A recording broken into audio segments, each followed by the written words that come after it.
One, because it's not really funny at all. Like, none of the humor really worked for me, but also in the form of Kristen Chenoweth's character, a new addition, just utterly pointless in this entire film. Her only reason to be here is really to be that third rat that is like the goofy sidekick of both Bruno and our main character. That's really all she's here to do, and Kristen Chenoweth is an actress I desperately want to like. All theater stuff, I think she does a good job with. I liked her in the film Class Rank, but aside from that, she is just not good in movies, and this is easily one of her weakest performances to date. There's a lot that this character has been through, but none of it feels convincing. You never find yourself really enchanted by the character. I just found her really annoying. The interactions that she would have just did not work for me at all, and I just didn't really understand why she needed to be here. I don't think they did a good job with that. Like I said, also don't think they utilized the witches fully in this movie. You don't really get to know any of them. You don't really understand their characters. You don't really understand their motivation other than the fact that they hate children. It doesn't really go any deeper than that. And the thing is, I feel like the film could have done that. I feel like there was stuff you could have done in this movie that they just chose not to. And I don't know who to fault here, if it's the writers or if it's Robert Zemeckis. And I think I've come to the conclusion that it is Robert Zemeckis, because every film that he has done for me since Flights, I've not been a fan of. I don't even really like The Walk all that much. I really only like the third act of that film. But even that wasn't really doing it for me. And after this film, I think it's safe to say that Robert Zemeckis' career is kind of over, because I just don't think he has it in him anymore. And it's a shame, because he used to be a very talented visionary, but these days he just really has not been doing it at all, and he's really been half-assing it, and it's very disappointing. The way this film ends as well is fucking terrible. It's so dumb, and I don't like the ending to the original film. I think that ending is all kinds of cheesy, but this one makes that ending look like a masterful, like a perfect way for the movie to end. This is just so ridiculous and so goofy and so impractical, and I just did not understand any of what they were trying to do with this ending here. It just made no sense to me whatsoever, and overall, I just really ended up not liking this film. I don't hate it, because again, there are things I did like about it, but overall, I think this is just such a tone-deaf remake that's very tonally inconsistent, doesn't really seem to know what it wants to be, and really just missed the mark of what could have been a really fun family film. I think if you had anyone else behind this, like say Guillermo del Toro, who co-wrote the screenplay, and from what I understand wanted this to be an animated film, I think this could have been a lot better for sure. But unfortunately, because we're stuck with Robert Zemeckis and his lack of vision and his lack of creativity, the film itself feels like it's lacking in all those regards. So C- for The Witches. Unfortunately, it really did not do much for me at all.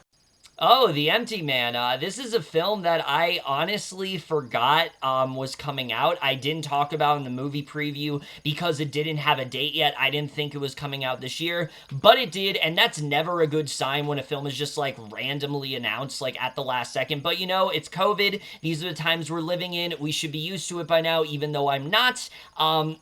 I'll say this. Look, this film is not one of the worst films of the year. It's still pretty bad in many regards. And its biggest reasoning for it isn't because it's a generic horror film. If anything, it's trying so hard not to be. But I think as a film, it's not nearly as deep or as interesting as it really thinks it is. It really kind of feels like one of those films where someone got a hold, someone watched like an A24 film, or they watched like some kind of indie horror film that was very impactful, that was trying to be more than just a typical horror film, and they said, oh, I can do that, and now we have this film as a result. And because of that, it just ends up being one that feels very amateur. The way the film is edited especially was very annoying to me. Not just because of the fact that the film is over 2 hours long, which it really has no reason in being. The reason it's so long is because the opening sequence of this film goes on for about like 40 minutes or so, and none of it feels like it needs to be that long. You could honestly remove it from the film, and I feel like the film is exactly the same. There really was no reason for this sequence to be here. It goes on forever. It might not be that long. It might only be like 20 minutes, but it certainly felt like it was like 40, because it just was never ending. And again, none of those characters end up having any real relevance to the story. So it honestly could be like its own little short film, and I don't really understand what the point of it was. But take that out of the film is basically the same. It also doesn't help that it takes forever for anything interesting to happen in this film. We're told so early on in this film about like this cult that's going on, and it's something that's not hard to understand, but the film feels like it needs to explain things to you every single second. Every single member is like so fleshed out, but they're not fleshed out in a way that's interesting. Like, we get into the motive, we see the same scenes play out over and over again, and it just becomes so tiring after a while. And I'll say this, James Badge is actually giving a pretty solid performance here. You understand who his character is, that he's like this failed police officer of sorts who, he used to be a detective, but he's really not anymore, but he's still very much into helping them out, and there's something else that has gone on within his past, and I think they did handle that pretty well. The problem is it takes forever to get to the actual revelation of like what happened with him, and if you've seen any movie ever, it's very obvious what's going on, and the film takes literally the last 20 minutes to explain everything to you, and again, it just comes across as very frustrating because you already understand what is really going on here. It's really not that complex. The Empty Man as a antagonist as well is just very confusing. Like, what is the real motivation here? Why is the Empty Man doing what he's doing? We're told of like all these weird like things that are going on within this cult, and the way the movie ends, a lot of it feels basically pointless. It doesn't feel like a lot of what we were told early on in the movie we really needed to be. Mainly because the fact of again the way the movie concludes, and it gives us this twist that really just doesn't make any sense. It feels like something they came up with at the last minute because they needed it. They felt they needed some kind of like deep like existential twist for this main character, and I just don't think any of it was that necessary. The kills as well are really not that impressive here. The CGI is really bad. There is one sequence involving like these horde of people that like get onto James Badgedale's car. It was laughably bad. The way that whole sequence was done was terrible. There are many other sequences that are like that throughout this film. It just feels very low budget in that way. So because of the low budget and because of the length of this film and because of just how unsatisfying the twist to this film really was, I overall just found this to be a very nauseating experience. I don't understand why the film is as long as it is. I don't understand why so many sequences are constantly repeated in this film. So I gotta go a D plus for The Empty Man. It's not one of the worst things of the year, but it really is one of those films where the more I think about it, the more I just really can't stand it at all. I appreciate the fact that it's trying to be more than just an average horror film, but unfortunately, it really just kind of amounted to a bunch of nothing. You're really not missing much if you don't see this one. The Wolf of Snow Hollow is actually really damn good. This film surprised me in many ways, and I shouldn't be that surprised because I heard that Jim Cummings' last film, Thunder Road, was very well received. A lot of people really seemed to like it for sure. And I think a lot of people, were excited going into this one, and I can definitely see why, because something this film does a really good job with is that it is a very good satire of horror films, but it also finds a way to take itself seriously. It strikes the right balance, I think, between the two, and a lot of the comedy comes from an absurdist point. You have these police officers who are trying to solve this investigation, but pretty much everyone on this squad is incompetent. They're not doing the proper work that they should. One of them doesn't, a lot of them don't even believe that this phenomenon is real. They don't believe that there's actually a werewolf out there, and I think a lot of the humor does come from that, and a lot of it very much did land for me. I was surprised by how much I actually was laughing at this movie, but there's a lot of really good moments there, but I also do like how good of a character study this is. Jim Cummings' character is really well done. We know that he is very flawed, but he's someone that is trying to do right. But John isn't necessarily the greatest person. He doesn't have a great relationship with his daughter. He's not taking this as seriously as he should. He's very ignorant to what's actually going on, and I think that Cummings handled all of that very well.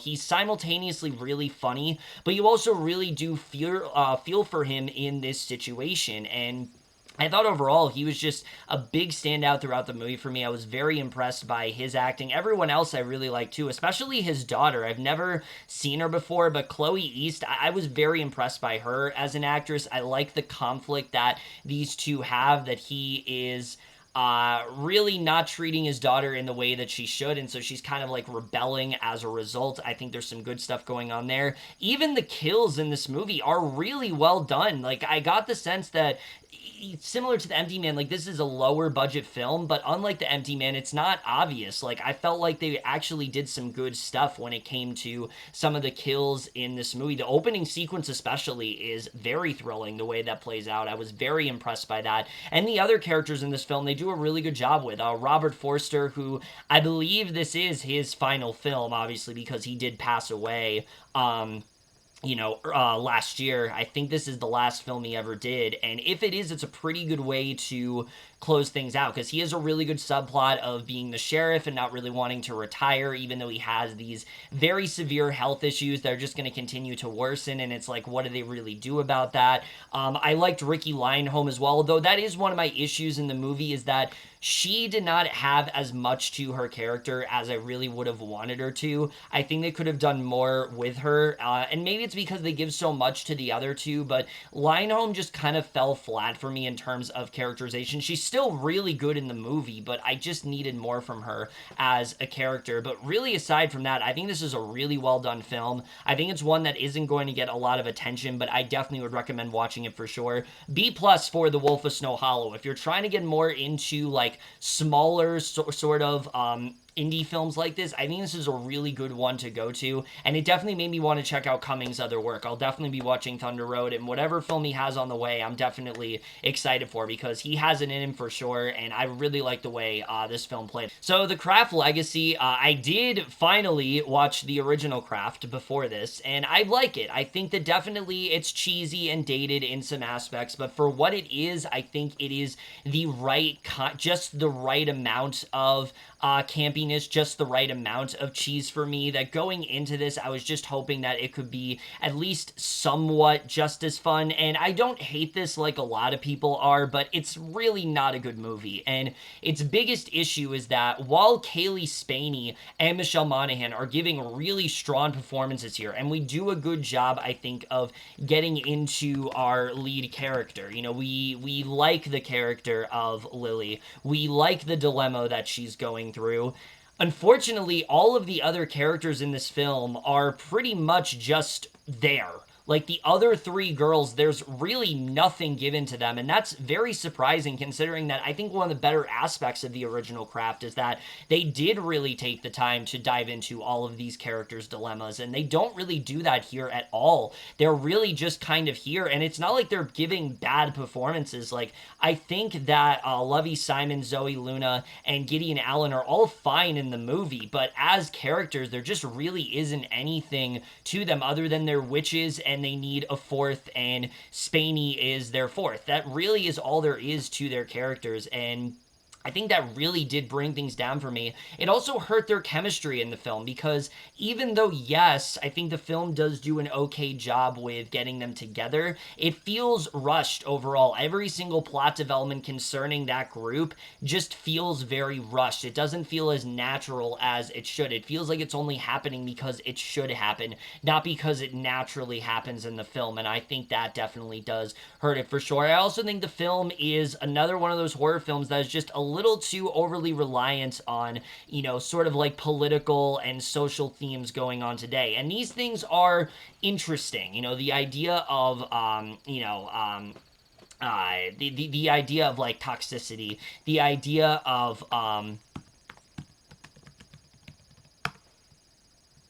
the idea of like toxic masculinity and, sexual assault and things like that. That stuff this film does want to dive into, and some of it does a good job with. There are some plot revelations that happen, and they're really interesting. But the problem is they're abandoned almost immediately. A lot of them just don't fall through in the way that they should, and I think that really did hurt this film for sure. It also doesn't help that the big twist of this movie, I pretty much figured out once the character was was introduced. Like, once we saw who was in this cast and I saw what was going on, I just kept thinking in the back of my head, wouldn't it be interesting if this happened? And then that's exactly what happened, but it took forever for us to actually get there, and it just wasn't shocking to me at all. And once it actually played out, I think it actually worsened the film, because once we get to that revelation, the entire film just is on speed after that. There's so many things that are skipped over. There's so many things that are just conveniently happening. And again, it just doesn't feel natural to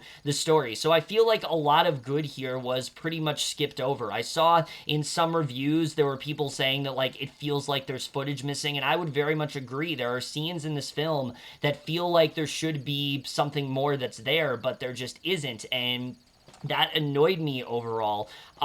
Again, though, I can't say I hate this film because there are aspects that I do like. There's a character that Lily has a crush on, for example, and the way that relation was played out, I thought was really interesting. But again, we don't really dive into it. There's another guy that is really like harassing the girls, and they cast this spell on him where suddenly he's like really woke. He's talking about all these things that, you know, a guy his age would probably never really talk about, never really take an interest in. And I thought that was kind of interesting. But again, they don't really do much with that at all. So there's a lot of themes in here that I do think work. But unfortunately, as a film, I just don't think it works as a cohesive whole. The effects, once again, are just really not up to snuff either.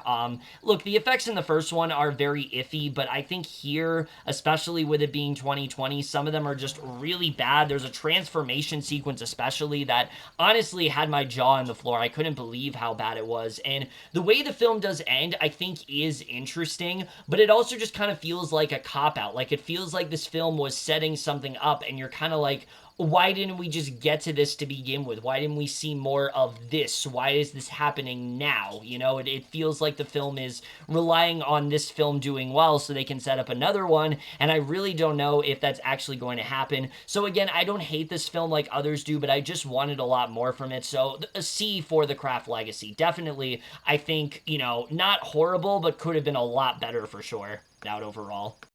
So here's the thing about Come Play. This is another one of those films where there's a lot of aspects to it that I actually do enjoy. For one thing, I actually really do like a lot of the performances here, particularly Ashley Robinson, who, you know, I saw him in Marriage Story. He gave a really strong performance there, I thought. You know, I really liked what he ended up doing in that film, but here, he really gets to show his true potential as an actor, because he really, I think, demonstrates just how talented he really is. He's playing a kid that is autistic. He doesn't talk throughout the whole movie aside from a few lines, and he does a really good job at emoting. He does a really good job of convincing you, you know, Oliver's struggle and what he's been through, and I was very impressed by him as an actor. That's something I thought he nailed perfectly. I really like Jillian Jacobs as well, you know, someone that's a very concerned mother that sometimes is putting her own needs, you know, over her son's, and she's kind of like at a, you know, crossroads with that. She's kind of wondering, like, am I doing what's for my son, or am I doing this just for me? And I think that's a really good arc for her character, and I think her performance is very strong because of it. John Gallagher Jr. I liked here. I liked Winslow Fegley. All of the performances I really like here. I also do like the central story of what's going on.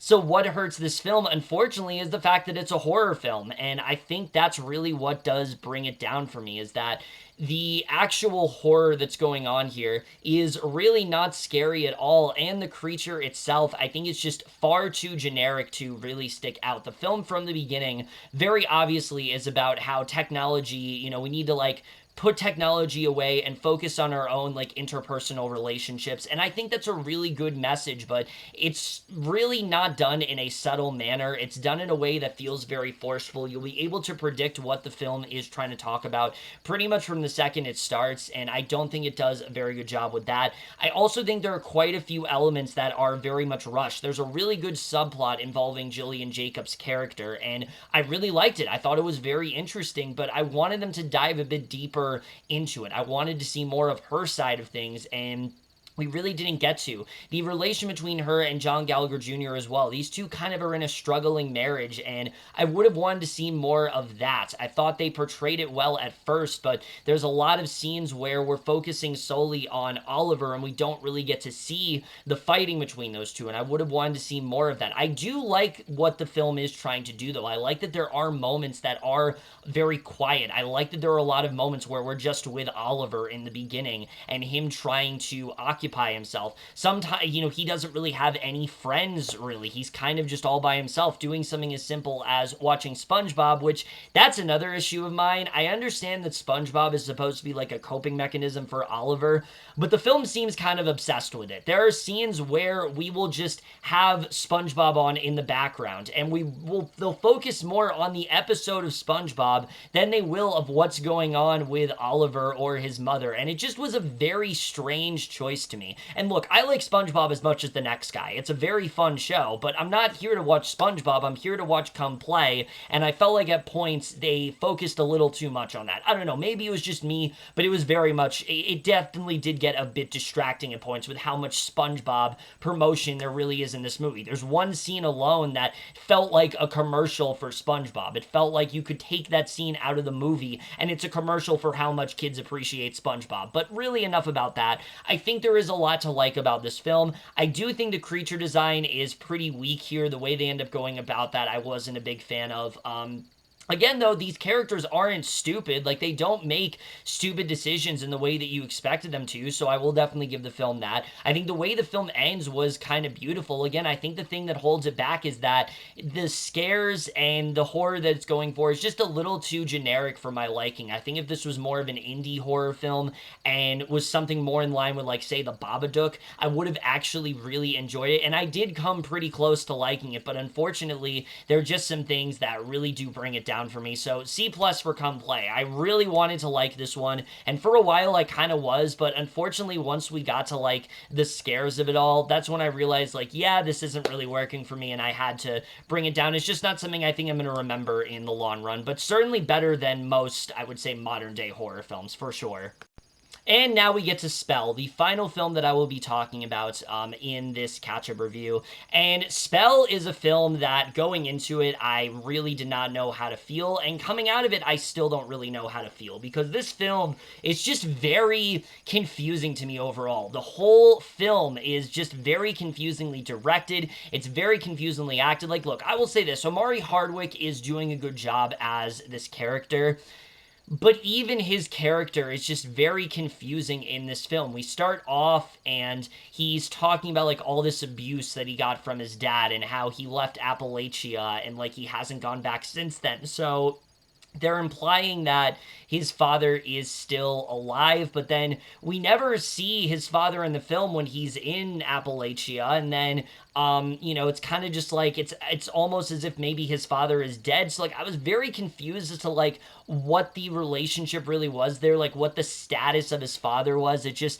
really didn't work for me. And also just the dialogue here really didn't work for me either. It's very clear this is not written by a black person. It is written by someone that is white, and it really does show because the dialogue just does not feel natural. At times, it feels like a flat-out comedy, and I was worried about that from the trailer, and it very much feels that way in the film. Any line that Loretta Devine has especially, I felt like I was watching a parody. I didn't feel like I was watching someone that I was supposed to be creeped out by. Her performance is just far too silly for that, and it just did not work for me. So that was really dumb.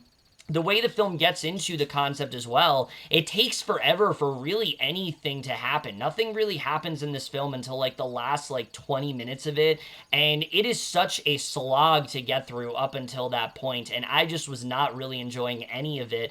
But then I also really hated the color grading of this movie. That's the other thing that really pissed me off. The color grading is done in such a way where there are scenes where I legitimately could not tell what I was looking at, what was going on. It makes it very hard to watch the movie. And I was thinking this was just going to be when he's in Appalachian, but even before that, there's this weird, like, gray, like, mustery look to everything, and it just looks really gross. Like, it's not something that I enjoy watching, and it's not done in a way that's, like, intentional. You know, I don't know if this is something that they were intentionally going for, but the color grading and lighting to this movie is just so off, and it made it very hard to watch for me, unfortunately. So again, there really just isn't much to this one overall that I very much enjoyed. I think hoodoo is something that can be portrayed well, but the way it's done in this film is just far too silly for my liking. I do like the lead performance here, but aside from that, I just think this film is a giant misfire in pretty much every way possible. It's not scary. It's more funny than anything. It's a film that I was relentlessly bored by throughout. I kept waiting for something to happen, and when it did, it just felt like it was happening far too late into the film. So unfortunately, I gotta go a D+ for Spell. I really hated this one a lot. Don't watch this one, guys. If you want, like, good scares, like, this is definitely not the film for that. It's definitely an interesting film to watch, but really not one I'd recommend, because it's just a really, really strange film overall. Don't watch this one. Like, it's fine. You don't need to watch this. And with that, guys, we are done here. I know that was a lot to get through. I know there were a lot of films that I did discuss, but like I said, there's a lot that I watched like back in May and June that I never talked about, and I wanted to take the opportunity to. So that's really it for this video. Again, I know it's not Halloween anymore, but I wanted to put out this video regardless, especially because I spent the last like 2 days watching all these films, and so I wanted to amount to something. I didn't want this to be something that like I talked about and then just gets put on the back burner and I don't do it. I wanted to actually commit to it, and I did, even if it was just in an It sweatshirt and nothing else, because I don't have any other Halloween merchandise. I haven't dressed up for Halloween in a long time. That's a whole different can of worms, though. Other than that, guys, that's it for this video. Hope you guys enjoyed it. If you have seen any of these films, of course, let me know what you guys think of them. I'm trying to put out a lot more movie reviews on a more consistent basis, so hopefully I'm able to do that very soon. But that's it for this video. Hope you guys enjoyed it. We'll see you guys in my next video, and we'll see you guys for that. Okay, bye.